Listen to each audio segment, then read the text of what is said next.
Okay, so ready for a deep dive into Jack and the Beanstalk, but not the version you heard as a kid. We're talking Fairytale Forensics today, folks. They do exactly what the title suggests, analyzing classic tales to uncover the deeper meanings and, let's just say, not so child-friendly implications hidden beneath the surface. And a fascinating approach to these stories that, let's be honest, we often dismiss as, well, just for children. Yeah, those fairy tales, they always seem simple on the surface, right? But there's a lot more going on when you start to, well, think about them like a crime scene. Literally, like a detective looking for clues. Which is so key when you're trying to unpack the deeper themes and get beyond simple good versus evil interpretations, right? Okay, so we're diving into Jack and the Beanstalk. And, you know, we all know the story. Who doesn't know that story, right? Yeah. Jack, the magic beans, the giant, thief, I smell the blood of an Englishman. Okay, so the story starts off pretty standard, right? We've got young Jack living with his widowed mother, and things are, well, let's just say they're not going great. Struggling to make ends meet, as they say. Their cow, Milky White, has stopped giving milk. And they need money, like yesterday. Classic fairy tale setup. Exactly. Yeah. The cow stopped giving milk, and suddenly they're in dire straits. But one thing this analysis pointed out that I'd never even considered before, like, why did they have a backup plan for this? Cows can't just produce milk forever. It's like farming 101, you know? It wasn't a sudden thing either. It was probably a slow, agonizing decline for them. Imagine watching your livelihood disappear, knowing There's nothing to fall back on. No safety net back then. Exactly. The mother basically sends Jack off with this valuable cow with zero guidance, like no plan whatsoever. It's like throwing him to the wolves. Things dried up. She's desperate. No guidance on a price. You'd think she'd at least, I don't know, give him some pointers on, like negotiate it. Right. Get a fair price for that cow, son. But no, it's more like, good luck out there. It really makes you wonder about the mom's decision-making skills. Especially when you think about the situation, right? You've got this single mother. She's clearly struggling. I mean, they're desperate for money, and she's trusting a kid to handle this important sales. Maybe she wasn't thinking straight. Maybe she even thought, send my innocent kid. Maybe he'll get a better deal. Yeah.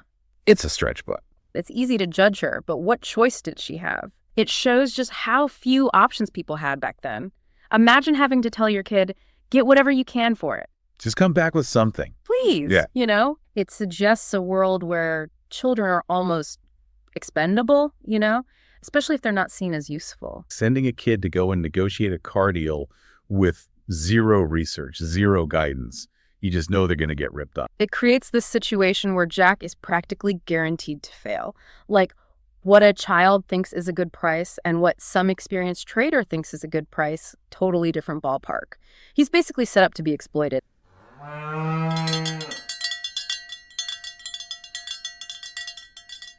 So Jack's trudging along, feeling probably pretty hopeless, when who should appear but our good friend, the old man. The mysterious old man, ready to trade some magic beans for a pasture prime cow. He always gave me the creeps, even as a kid. Like, way too eager to strike a deal. Oh, absolutely. He just, appears almost as soon as Jack sits down. Talk about suspicious timing. Yeah, it's like he was, watching and waiting for the perfect moment to swoop in. And swoop in he does with his, shall we say, unique offer. I mean, magic beans. In exchange for a cow that can't even produce milk, I'm not sure what's more far-fetched, the beans themselves or the fact that Jack falls for it. And he doesn't even check out Milky White first, like any normal buyer would, right? The old man is shady from the start. Totally. He doesn't even ask the usual questions, right? Like, how old's the cow? Is she healthy? Any problems we should know about? Nope.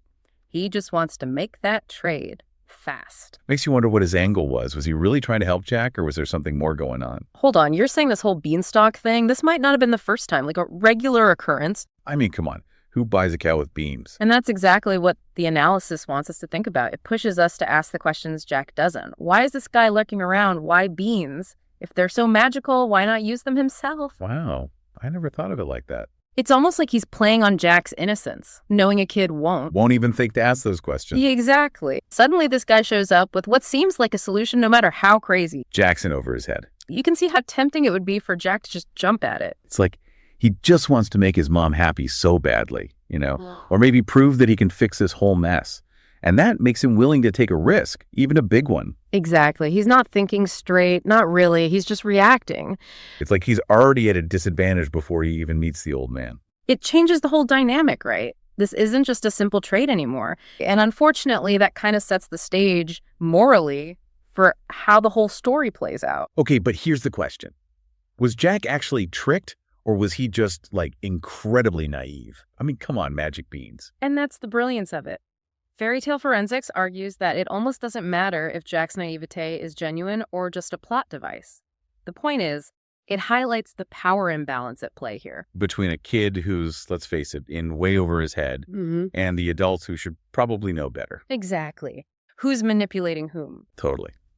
So Jack races home, probably expecting a hero's welcome, right? Instead, his mom is like, "What have you done?" Can you imagine? Their one means of survival traded for a handful of beans. I know. It's a very real depiction of the desperation of poverty and how even a small setback can feel insurmountable. Absolutely. And poor Jack, sent to bed probably starving after just crushing his mom's hopes. Yeah.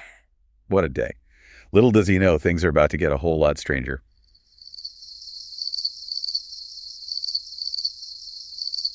So Jack's sent to bed on an empty stomach after a seriously rough day.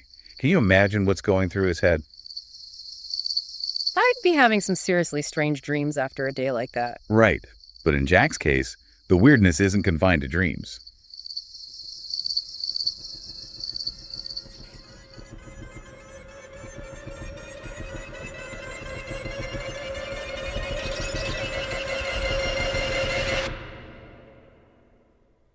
He wakes up and bam, there's this massive beanstalk outside his window. And get this, Jack doesn't even think twice. He's exhausted, starving even, but he starts climbing. Jack doesn't hesitate at all, does he?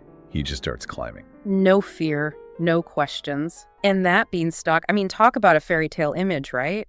This massive plant shooting up into the clouds. You'd think Jack would at least pause, take a look around. You'd think. But no, this kid, he just starts climbing like it's nothing. He's an impulsive one, our Jack. Doesn't think things through. He has to see what's at the top. Maybe he's thinking, hey, it can't get any worse than this. Yeah. But it's also about taking control, right? It's like this huge screw you to the world, to his situation. Like, you think you can keep me down? I'll just climb this beanstalk and see what's up here. It's that classic fairy tale trope, isn't it? The hero, or in this case, maybe the anti-hero, venturing into the unknown. And speaking of things that seem impossible, can we just talk about the beanstalk for a second? I mean, a plant growing that high, that fast, it seems a little far-fetched even for a fairy tale. How did those beans work so fast? Like, what if those magic beans, what if they were actually genetically engineered? No way. Maybe we shouldn't be so quick to dismiss it as pure fantasy, especially with all the advancements in biotechnology these days. Who knows what we'll be capable of in the future, right? Imagine if we could engineer plants to grow that fast, those kinds of structures. Sustainable building materials. Instant shelters. Entire farms all growing from a seed. That's pretty amazing. Where does that beanstalk lead? To a world that's even more exaggerated, even more fantastical than those magic beans.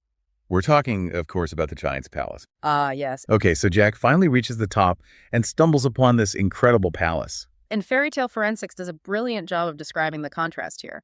You have Jack's world, impoverished, desperate, and then boom, you're thrust into this opulent, excessive, almost grotesque world of the giant. Talk about sensory overload. I mean, the story really lays it on thick. The smell of roasting meat, jewels scattered everywhere. A stark reminder of everything Jack and his mother lack. The first thing he notices isn't the gold and the jewels, it's the smell of food. Again, reminding us of Jack's most basic needs. He's not on some grand adventure, he's just trying to survive. Totally. He's hit with this amazing smell, which, let's be honest, torture for a kid who hasn't eaten. The worst. It's got to be a lot for a kid to process. That's a really good point. It's no wonder he acts the way he does, right? Totally. But here's the thing. When Jack climbs that beanstalk, this is trespassing, and let's just say the legal situation gets murky. This is getting kind of dark. I like it. And we're just getting started. So we've got Jack up in the giant's house, already breaking a few laws. And then he meets the giant's wife. And instead of offering him some of that delicious smelling food, she's like, my husband will eat you for breakfast. Goodness. My husband will eat you for breakfast. I mean, can you imagine? Talk about a bad first impression. It's almost comical, but Fairytale Forensics doesn't let us forget what that really means. Cannibalism. We're talking about a giant who eats people. Not exactly a lighthearted detail. And that's where the whole good versus evil thing gets complicated. We've got Jack. He's the protagonist. We're rooting for him. And then the giant, he's this big, scary monster. At least on the surface. True. But the giant's wife really makes you think about her role in all this. We need a deep dive on her backstory. She's a really interesting character that doesn't get talked about enough. Totally. She's the one helping Jack, hiding him from her husband. She becomes Jack's protector immediately, even though he's literally what her husband supposedly hates most. Wow. Yeah. Is she like going along with her husband's whole deal? Or is she a prisoner too, in a way? And is she helping Jack out of the goodness of her heart? Or is she trying to like manipulate the situation? She disrupts the traditional power dynamic. She's not simply a subservient wife following her husband's orders. She's making her own choices. So many questions, and the story doesn't really give us answers, does it? It really makes you wonder what's going on in her head. Guilt, maybe? Pity? Or just like pure terror about what her husband will do if he finds Jack. She must be terrified. I mean, we're talking about a giant here. Makes you wonder about her life before all this, before Jack. What kind of person ends up married to a man-eating giant? Yikes. You know? That's the real mystery here. Is she a victim herself, or is she complicit in his odd appetite? Right. It's like, what's her deal? But before we can go down that rabbit hole, the giant is back. Fee, fi, fo, fum. Bellowing about smelling the blood of an Englishman. Classic. Talk about a dramatic entrance. Right. It's a scene that always sends chills down my spine. Fee, fi, fo, fum. I smell the blood of an Englishman. Still gives me chills. Right. It's like, where does that even come from? Maybe it's not magic. Maybe it's a biological thing, like giants evolved to have super smell or something. Kind of wild when you think about it. Mind-blowing. The giant doesn't just smell blood. He specifically says the blood of an Englishman. Fee, fi, fo, fum. I smell the blood of an Englishman. It's kind of creepy, right? Like as a kid, you just kind of sing along, but now. Yeah, it definitely adds a dark edge to the giant, but it raises questions too. Like, what does that even mean? Smell the blood of an Englishman. It's specific. Is it literal, metaphorical? Does it like hint at some history there between giants and Englishmen? Some kind of deep-seated grudge against the English. But when you really think about it, there are some logistical questions. Like, how can he smell blood from so far away? And why Englishmen in particular? It's like he's got a sixth sense for them, and it makes you wonder about his past. Like, is there a history of Englishmen wronging this giant? Oh, I like where you're going with this. It adds a whole other layer of complexity, right? Yeah. Maybe the giant isn't just some one-dimensional monster. Maybe he has his reason. Exactly. He becomes a much more interesting character with a little backstory, don't you think? 100%. What if the giant was wary of humans for a reason? What if he'd been tricked before? It makes you rethink those stories we tell about good guys and bad guys. We're told the giant's dangerous, right?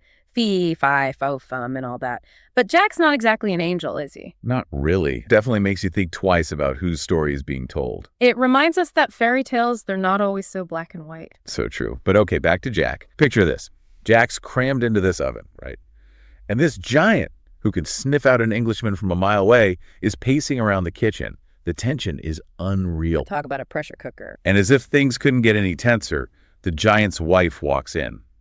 You can tell she's torn. She knows her husband is about to gobble up this kid, but she still tries to cover for him. That's some serious internal conflict right there. Right. She's stuck in the middle of all this, helping Jack, hiding him from her husband, and yet she's married to this giant. A giant who apparently has a taste for Englishmen. Her character is really intriguing. Is she motivated by fear, compassion, or is there something else going on there? Okay, but anyway, back to the action. The giant sits down to a breakfast of bacon and eggs. It's so oddly normal. I know, right? You'd think a giant would have a more impressive appetite. Totally. But I guess even giants need their protein. I suppose. The giant finishes up his breakfast, pulls out a sack of gold, and starts counting. I'd be making a run for it the second his back was turned. Right. But not our Jack. He's got other plans. Oh, yeah. Jack's not just going to run away empty-handed. He sees an opportunity and he takes it, swiping that giant's gold and hightailing it out of there. It takes guts, I'll give him that. He's definitely got a bit of a daredevil streak in him. Totally. And he races back home, pockets full of gold, shouting, "We're rich! We're rich!" But we all know how this goes, right? Easy come, easy go. Exactly. It doesn't take long for them to blow through all that gold. Soon enough, they're back to square one. It makes you wonder if Jack learned anything from that first trip. It's like this cycle he can't break out of. It really is. And what does he do? He climbs right back up that beanstalk. He just can't resist the temptation, can he? It's like that beanstalk represents this unattainable promise of wealth and escape. That's a really interesting way to look at it. Like the beanstalk itself is a symbol for this desire for something more. I mean, he climbs that beanstalk again and again, even though he knows it's risky. He knows what's up there. He knows the risks, and he still goes back for more. This time around, the giant's wife is not too thrilled to see him. Can you blame her? I mean, the last time he was there, he robbed them blind. She tries to help him, and how does he repay her? By stealing from her again. At this point, it's hard to see him as just a naive kid, I agree. And the way Fairytale Forensics describes her reaction when she sees him that second time, it's heartbreaking. Even though she knows he's a thief, she hesitates to expose him. She uses really passive language when questioning him. Like, she almost doesn't want to believe it's him. It's like a part of her still sees him as this scared, hungry kid who stumbled into their home. Yeah. It's like she's torn between wanting to protect him and wanting to protect her own family. A tough spot to be in for sure. Tell me about it. And as if on cue, just when things couldn't get any tenser, guess who walks in the door? Oh no, don't tell me. It's the giant again. And of course, Jack scrambles back into the oven just in the nick of time because the giant is immediately like, fee-fi-fo-fum, I smell the blood. This time, the giant doesn't bring out a sack of gold. He pulls out a hen, but not just any hen. This one lays golden eggs. Finally. The iconic element of the story. I was wondering when that was going to show up. I know, right? And for Jack, it must seem like his lucky break. Even though it seems small, Yeah. it actually says a lot about the power dynamic here. This giant, he's got unimaginable wealth, just like appearing whenever he wants. He doesn't even need to eat Jack. Right. But of course, Jack being Jack, he steals the hen too, right? The harp, too. Oh yeah, some versions have Jack trying to steal a magic harp. Makes you wonder about his motives. Is he brave or greedy or, I don't know, kind of a reckless kid? I mean, he's the one who decides to trade the cow for the beans, right? He chooses to climb that beanstalk, then he steals the gold, and then he goes back for more. Exactly. And each time he climbs that beanstalk, the stakes get higher. They need the money. But there's also this like growing sense of daring in Jack, maybe even a little cunning. Suddenly, Jack's the one turning the tables. It's that ambiguity that makes this so thought-provoking, Like what happens when you strip away the enchantment and you're left with just pure greed? Because, let's be honest, Jack's not exactly motivated by noble intentions at this point. Exactly. And that's what makes his final act even more brutal. Let's talk about the ending. It's intense. He steals the hen, and then, just as the giant's catching on, Jack chops down the beanstalk,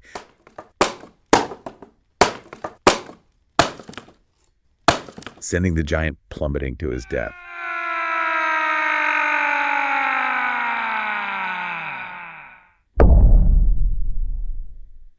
And with that, it's over. Jack and his mother are apparently set for life. But there's this underlying darkness to their victory, Definitely. It leaves you wondering, at what cost? Exactly. And that's what makes this story so much more than just a simple fairy tale. It's got layers. It really does. Jack chops down the beanstalk, giant falls to his doom. Pretty straightforward, right? Seems like it, yeah. At least that's how most people remember it. The story just sort of ends. It does. It's like, and then Jack and his mom lived happily ever after. The end. But wait. Did Jack just kill a giant? Right. Is he a hero or something else entirely? Technically speaking, even with the threat of being eaten, breaking and entering is still a crime. Okay, true. Stealing from a giant is still stealing, or... You'd think so, right? Right. But Jack's little adventure could be seen as breaking and entering, theft, even property damage once he chops down that beanstalk, trespassing, maybe even manslaughter. Because if we're looking at this through a strictly legal lens, well, that giant didn't just trip and fall, did he? Definitely not a workplace accident. Yeah. Makes you think twice about who the real victim is here. Okay, yeah. This isn't just a cute story about a boy and his beans anymore. Yeah. Like, we all root for Jack, right? He's the hero. Supposedly. Right. But Fairytale Forensics makes you wonder, what if Jack's not so innocent after all? It's all about challenging assumptions. It's like the story ends, but all these questions just hang there. It's worth thinking about what that final act really means. He's not just escaping the giant. He's destroying the connection between their two worlds. So, on the one hand, you could say he's protecting himself, right? And his mom. No more surprise visits from hungry giants. Exactly. But he's also destroying something, right? That beanstalk, that connection. What if it could have led to something else? Some kind of understanding between humans and giants. And he's cutting himself off from this whole other world. A world of magic and, danger, but also incredible wealth and opportunity. It makes you wonder, is there any regret there the story doesn't really say? And that takes us back to the old man and his whole scheme, for lack of a better word. Boom, right when Jack's at his lowest point, who shows up? The old man. Yeah. With his magic beans, better than money, he says. Yeah. Sounds a little infomercial-y to me, don't you think? Oh, absolutely. The way he plays on Jack's desperation promises him the moon. Makes you think, did the old man know about the giant? Did he plan this whole thing? Suddenly, he's not just some random dude with beans. He's like the mastermind. Right. And that changes everything. What's his end game here? What does he want? If this is all some kind of recurring setup, then the giant's wife, she could be a key player. Okay, now my head is spinning. Are you thinking what I'm thinking? Like, what if they're in cahoots, the wife and the old man, luring in greedy climbers like Jack? But why?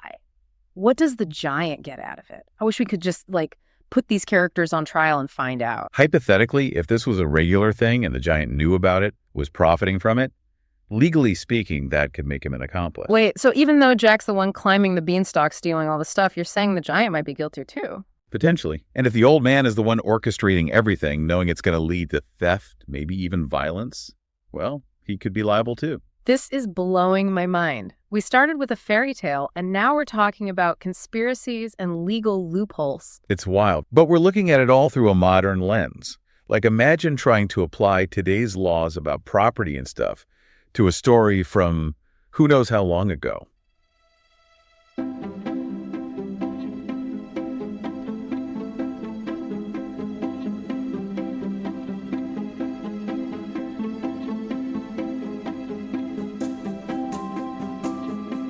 It's amazing how these stories we think we know can still surprise us. And that's the thing about these old stories, isn't it? They leave you with these questions, these what-ifs that stick with you. We think it's a simple fairy tale, but then we see these glimpses of our own choices, our own dilemmas, reflected back at us. It makes you wonder, right?